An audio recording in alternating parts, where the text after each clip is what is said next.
Hola comunidad, el día de hoy nos encontramos con la psicóloga clínica Morela González. Bienvenida a este espacio. Hola Gemma, mucho gusto. Gracias por invitarme el día de hoy. Para mí es un placer estar aquí y compartir con ustedes. Hoy Modus, AFU y nuestra querida colaboradora se han unido para hablar de un tema que es de fundamental relevancia para tanto la comunidad estudiantil y la comunidad en general. Es un tema de salud pública, la depresión, un tema que generalmente se suele abordar desde aristas equivocadas, que hace que caigamos en tabús o en estereotipos. Así que el día de hoy queremos crear una charla profunda y sobre todo honesta acerca de este tema. Desde la psicología, ¿cómo se define a la depresión? Desde la psicología nosotros definimos a la depresión como un trastorno del estado anímico que se caracteriza por tristeza persistente, sensación de vacío y en general que afecta la manera en la que una persona piensa, siente, se relaciona y su vida en general. Como nos menciona, se trata de un trastorno. Eso significa que por allí ya vamos descartando esa idea de que tener depresión es estar triste. Es lo típico, sobre todo. Claro, y ahora que lo mencionas, voy a aclarar un poco la diferencia entre la tristeza y la depresión.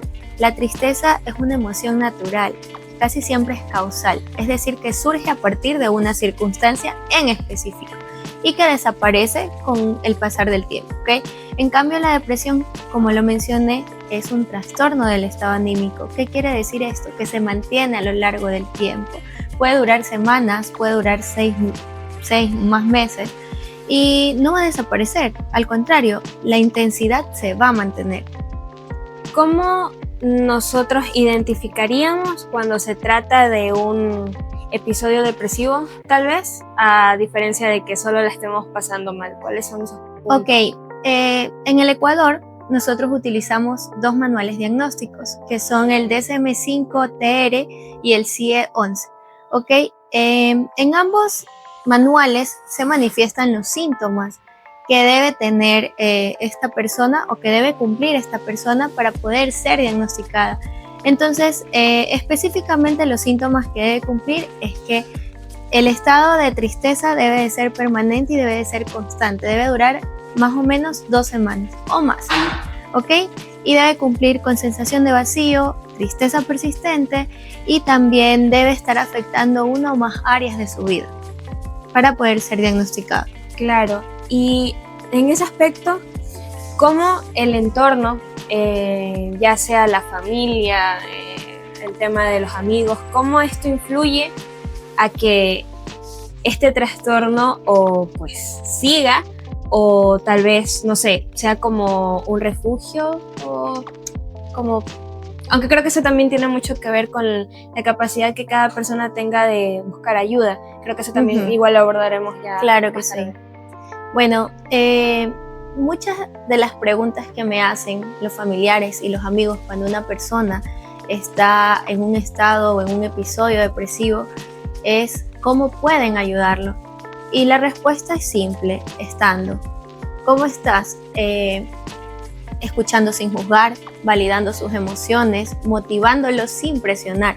Y esto es importante porque cuando una persona está en un estado depresivo, muchas veces se siente invadido. Porque, entiendo que muchas personas, al no conocer también es un tema que está muy tabutizado, las personas es como que tratan de invadir, como que no, tienes que estar bien o tienes que ponerte bien y tratan de motivar de esta manera, pero realmente lejos de motivar perjudican a la persona.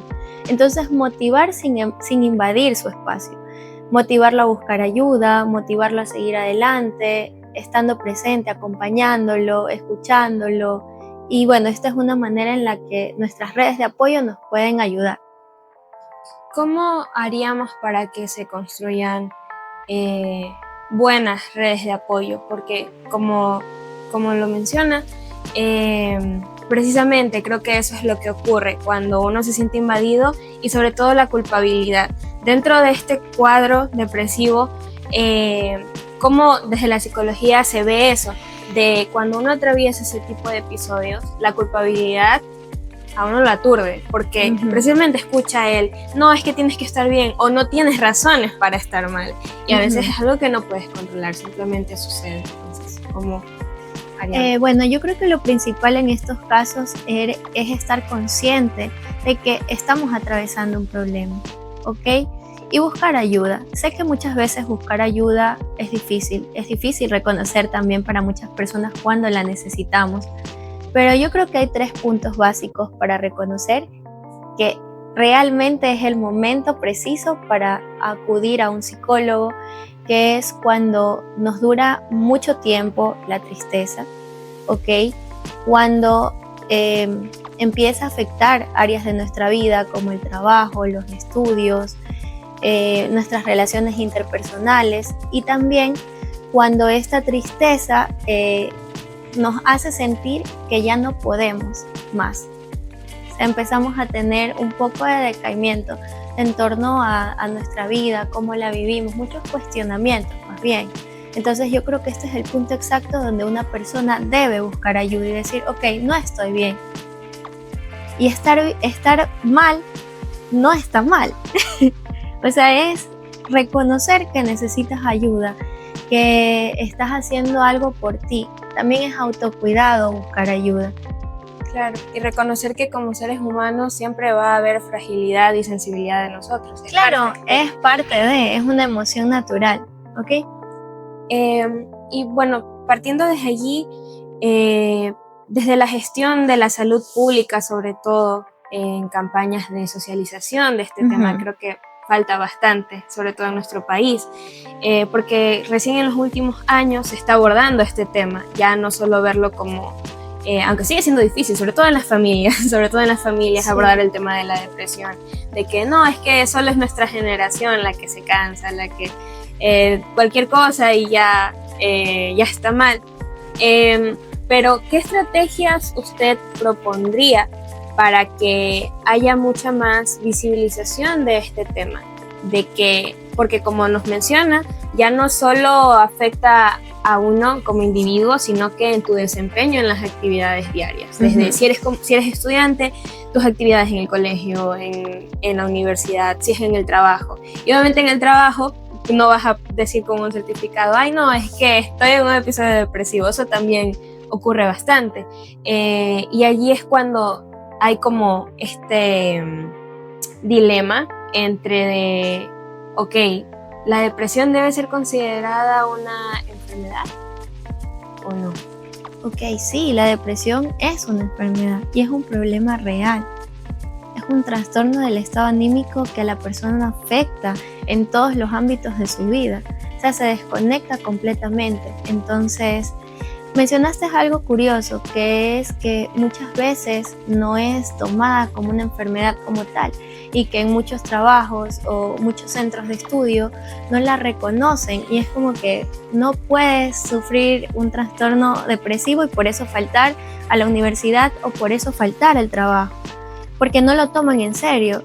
Y bueno, esto es algo que pasa muchísimo en la sociedad, porque es como...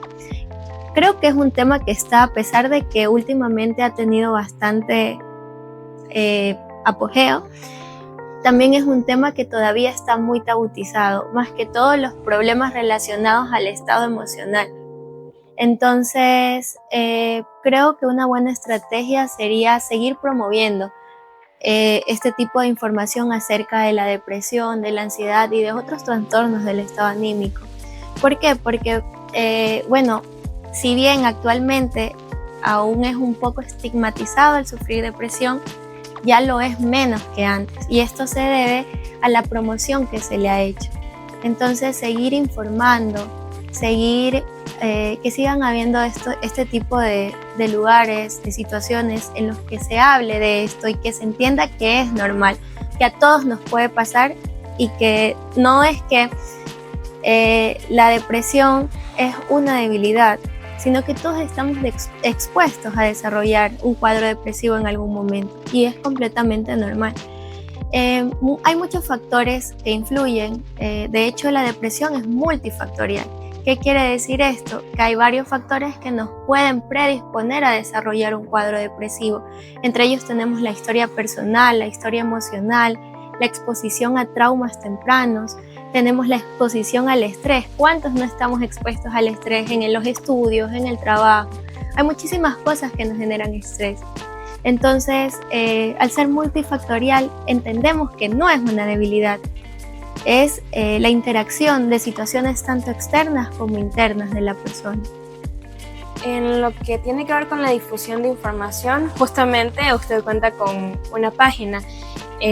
¿Acaso esta fue una de las motivaciones que la llevó a crear este espacio para que las personas tengan mucho más conocimiento del área de la psicología y todo esto? Ok, creo que al decidir mi carrera como tal, lo hice desde la conciencia del querer ayudar, porque sí, o sea, cuando yo estaba en el colegio percibía muchas cosas que a mi parecer o dentro de mi parte moralista no estaban bien. Entonces esto me impulsó mucho a estudiar psicología, el poder trabajar con situaciones que no eran tomadas en serio en ese tiempo. Y me ha ayudado muchísimo, la verdad. Creo que cuando tú empiezas a estudiar una carrera, no te esperas todo lo que vas a trabajar y todas las cosas que llegan.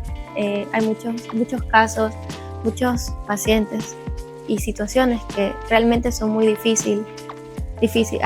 ¿Qué recomendaciones le daría a una persona cuando esté atravesando un cuadro depresivo? Ok, creo que lo principal es reconocer que necesitas ayuda.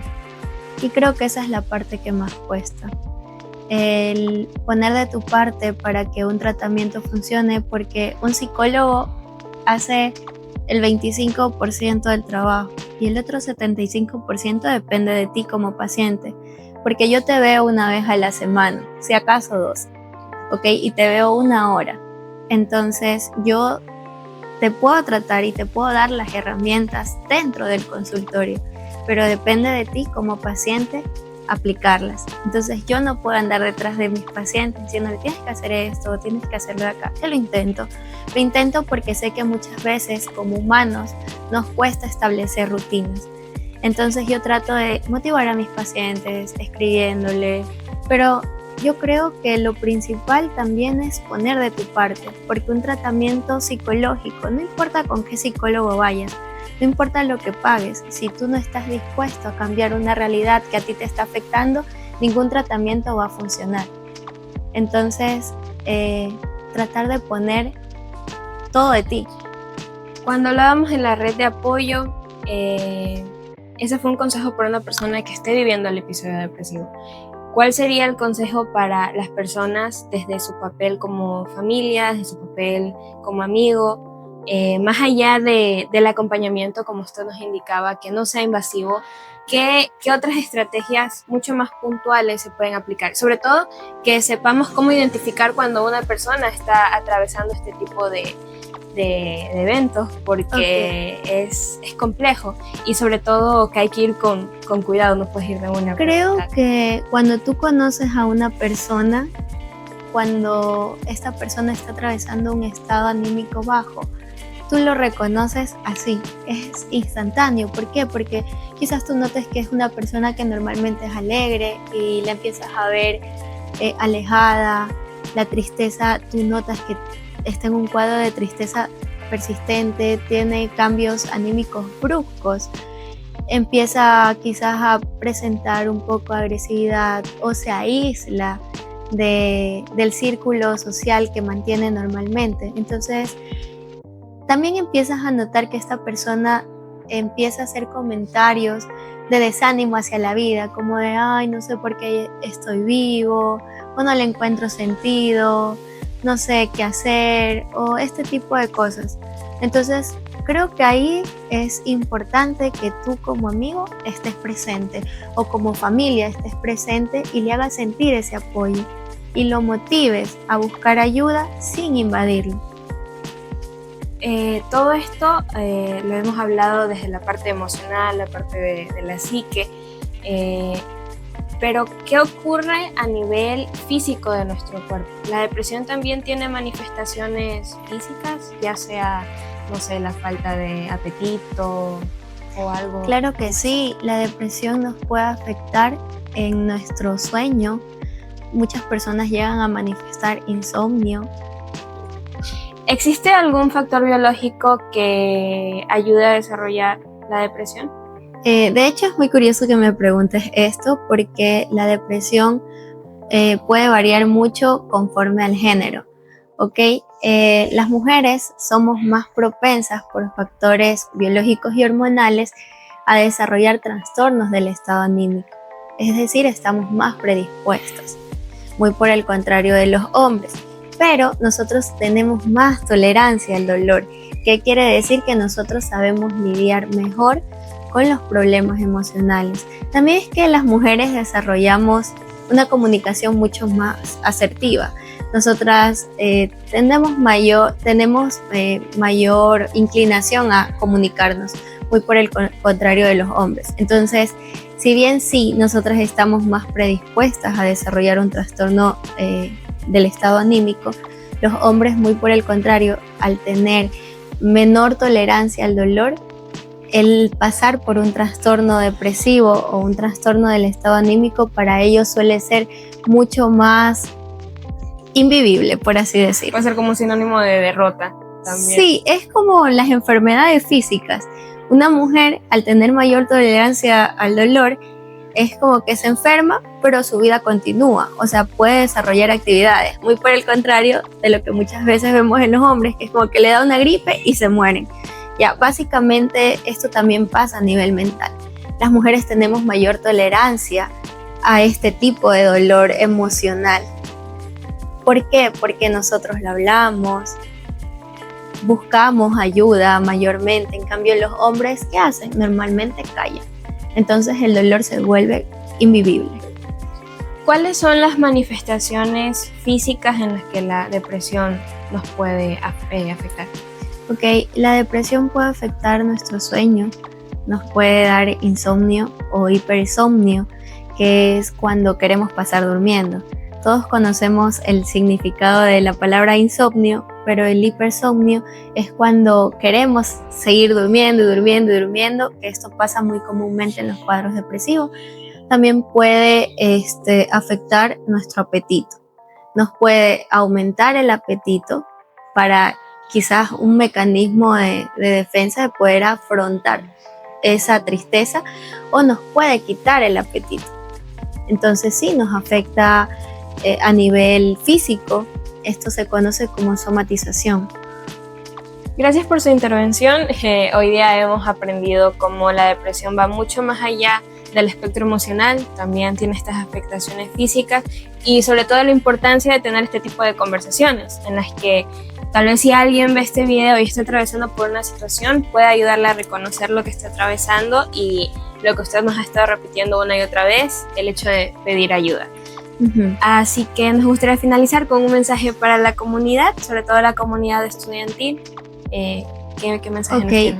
Creo que el mensaje que me gustaría darles es que validen sus emociones, que no están solos, que entiendo que muchas veces pedir ayuda es complicado, pero también reconocer que pedir ayuda no nos hace débiles. Muy por el contrario, pedir ayuda es un acto de valentía, de autocuidado y es el primer paso que nosotros damos para nuestro proceso de sanación. Entonces, escúchense, valídense emocionalmente y apóyense en otras personas. Muchas gracias, comunidad, por su atención. Esperamos que les haya gustado mucho esta entrevista. Cualquier duda, cualquier pregunta que tengan, pueden dejarla en los comentarios. Modus, en contacto con la comunidad.